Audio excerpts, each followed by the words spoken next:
the Season 6 premiere of Better Call Saul right around the corner, our favorite chicken chain front will soon be back in style. This will be the final season broken into 2 segments. Being a prequel series, the ultimate fate of many characters is already known. Crazy 8, Tuco Salamanca, the well-dressed Salamanca brothers, Hank and Gomez, Hector Salamanca and Gustavo Fring, Mike Ehrmantraut, Bolsa, Lydia, Eladio. Whatever intense, life-threatening situations any of these characters find themselves in, we know they all survive into the Breaking Bad timeline, relatively unscathed from this point forward. Now, that is not to say that there aren't some interesting stories ahead involving these characters. We know something must happen in the evolution of the Gus-Mike alliance, and while I cannot speak for anyone else, I'd love to see more about Crazy 8's transition, and it would be pretty damn cool if we got a quick scene of Tuco and Skinny Pete sharing a jail cell. But however these stories unfold, the most intriguing dynamic going into the final season revolves around the characters whose fates are unknown.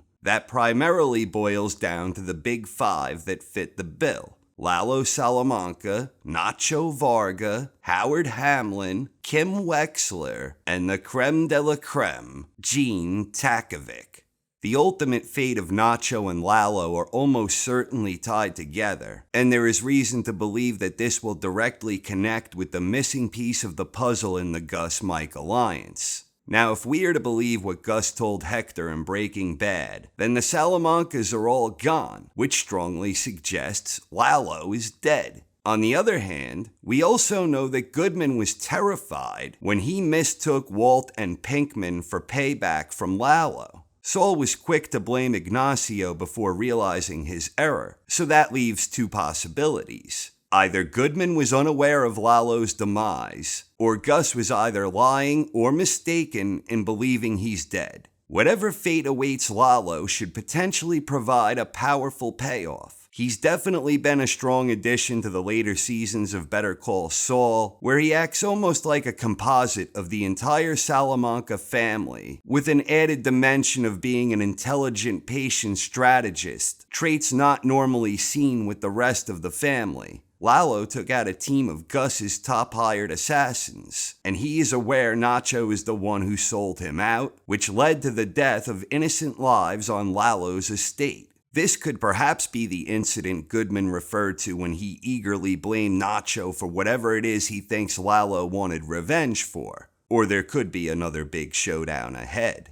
Nacho has always been a likable character in the show, and he's been especially easy to root for since Gus started muscling him with the ever-present threat on his father's life. Nacho is kind of like Pinkman in the sense both wanted out of the game at various points in their criminal careers, and both of them always had a decent side, a certain moral code despite their unbecoming shady behavior. And in the end, all things considered, Pinkman had a happy ending. I'm not so sure that will be the case for Varga. Nacho clearly loves his old man, a hardworking, good and honest man of principles based on everything we've seen. But at some point, Nacho made a decision that hard work didn't pay. The same type of decision we see when McGill starts truly making the transition into Goodman. And it also has similarities with guys like Walt and Mike. I think Nacho will ultimately pay some type of price for first crossing that line. I tend to think the cost probably won't be the life of his father, because I don't think the Gus-Mike relationship would survive into the Breaking Bad timeline if Gus ever pushed that button. Then again, now that Lalo knows Nacho betrayed him, where innocent people died as a result of Nacho being complicit in the attack, then maybe Nacho's dad will be the ultimate cost for abandoning his father's honest lifestyle in favor of entering the dangerous game. But however it plays out, I do not believe things will end well for Nacho. One of the omnipresent themes throughout the Breaking Bad universe was thieves rolling on other thieves, and this is particularly true in Better Call Saul.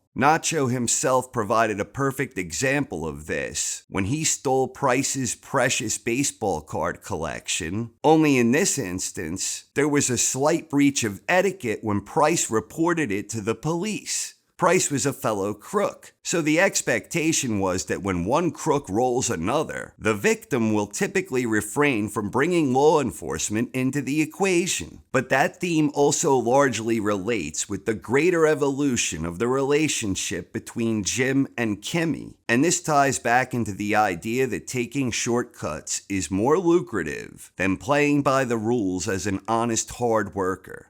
In a flashback to Jimmy's childhood, a young Jimmy disapproves of his father being taken advantage of and providing such an easy target for con artists. His father, not unlike Nacho's old man, seems to have been an honest, hard-working man. But the early lesson Jimmy took from this wasn't to follow his father's honest lead, but instead he wanted to distance himself from that, instead of becoming a sucker like his pop. Jimmy chose to follow the lead of the exploiters, robbing his own father in an early defining moment. He would evolve into Slippin' Jimmy, and we learn a bit about the evolution of his coming ways when we see some of his exploits with his pal Marco. After Chuck bailed Jimmy out after he defecated in a car sunroof, Chuck offered him the job in the mailroom. Going forward, Jimmy was doing his best to win the approval of his big brother. But unbeknownst to Jimmy, Chuck resented his kid brother to no end, in large part because people loved Jimmy, and it strongly suggested that, despite all of Chuck's mighty intellect, and despite all of his celebrated success in his chosen profession, his parents seemed to have had a soft spot for that little screw-up kid brother of his, Slippin' Jimmy. Even when their own mother was on her deathbed, Jimmy was hungry and needed some food, and Chuck was the one who heard her last words, where she cried out for Jimmy. Chuck lied about her final moments. The whole time Jimmy was working hard to try and win his brother's approval, which continued after Jimmy himself became a lawyer. Chuck started actively working against Jimmy via Howard while acting like he had no say in such matters. Fast forward to Chuck's final talk with Jimmy, where Chuck overcompensated by hurtfully claiming Jimmy never mattered to him. This, combined with Chuck's subsequent death, helped drive McGill on a direct path to becoming Saul Goodman. In a flashback to Kim's childhood, a young Kim disapproves of her mother being irresponsible, showing up late and drunk to pick her up. Poor Kim was just standing around waiting with her cello. It's similar to when Jimmy rejected his father's honest ways. The lesson Jimmy took then was don't be a sucker like Dad. In the case of Kim, she likewise rejected her mother. She rejected her mother's irresponsibility, and based on what we know about Kim, she became the master of her own destiny. Kim was the one who was going to be responsible for her own well-being, and this is later supported when Kim pushes back against Jimmy's efforts to try and help and save her. But Jimmy doesn't save Kim. Only Kimmy saves Kim. If Chuck's final conversation with Jimmy and his subsequent death act as the catalyst for Jimmy beginning his transformation into Saul Goodman, then it was the entire Mesa Verde ordeal with Acker that drove Kim on the path to become Slippin' Kimmy. Kim's revelation with Acker resulted in her quitting Mesa Verde, doubling down on her pro bono work, searching for a type of case for reasons we may not yet understand, and scheming against Howard, where her overall demeanor and outlook appear darker than we've ever seen. Kim's transformation has coincided with Goodman now all out to please Kim, like he previously sought Chuck's approval. Since Chuck died, Kim seemed to be the only thing keeping Jimmy from going all in on Goodman. But now Jimmy is ripe to become the exact thing he rejected all of those years ago, when he decided he wasn't going to be a sucker like his father before him. Jimmy is ripe for the taking, and Kim seems ripe to roll him over under the right set of circumstances.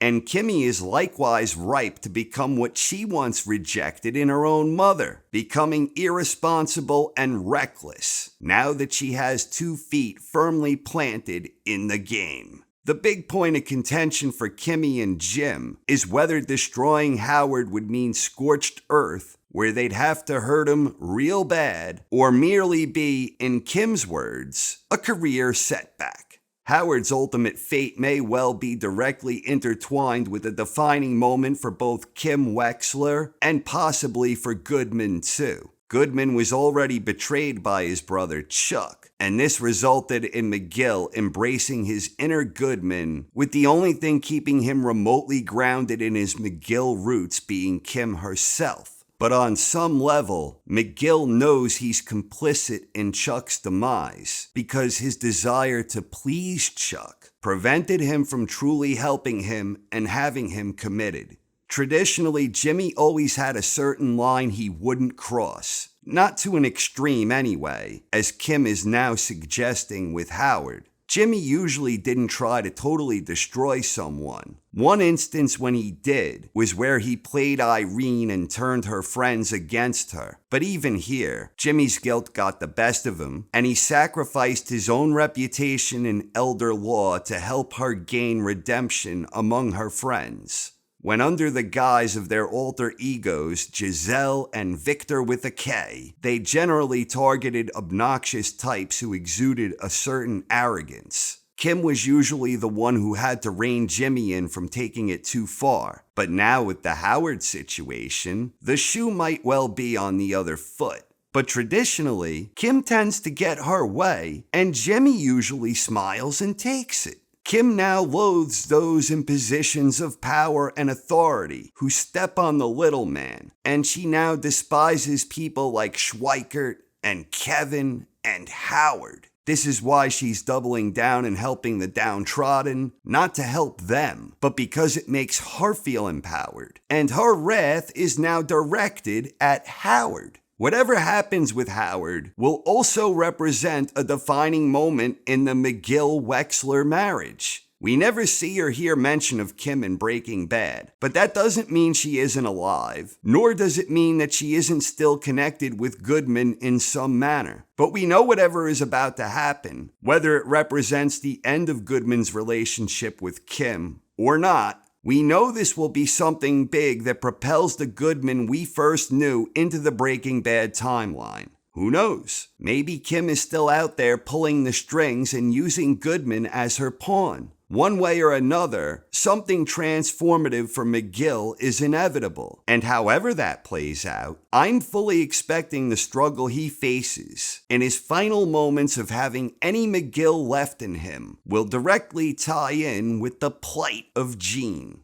Gene is finally taking a stand when he changes his mind on his phone call to Ed. The entire time we see Gene, he was a frightened man, living a sheltered life that goes against everything he once stood for. Hence, the only real satisfaction he experiences is through living in the past. Whether he's watching his old commercials, signing his name afraid to set off alarms, suffering anxiety complications from his omnipresent paranoia, or giving advice to a young punk. He now has the Jeff situation to contend with. While we do not know for certain that Jeff's intentions are sinister, we can probably assume they are. Jeff knows who Saul Goodman is. And worse yet, he knows that Goodman has fled Albuquerque and uses an alias. So this seems to be another example of one thief trying to roll another. But Gene is sick of hiding a frightened, sheltered life. Gene appears ready to face the music, whatever the tune may be. But more importantly, he's embracing his younger self, refusing to be a sucker like his old man. And he seems ready to do his thing for perhaps one final stand.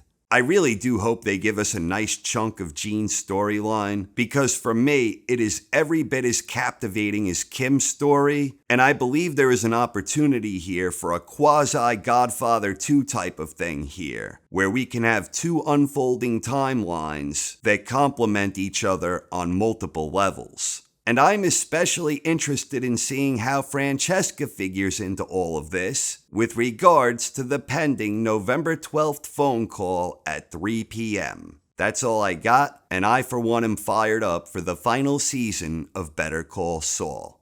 Thanks for watching, everyone. I hope you enjoy the final season and have a wonderful viewing experience throughout. You're done.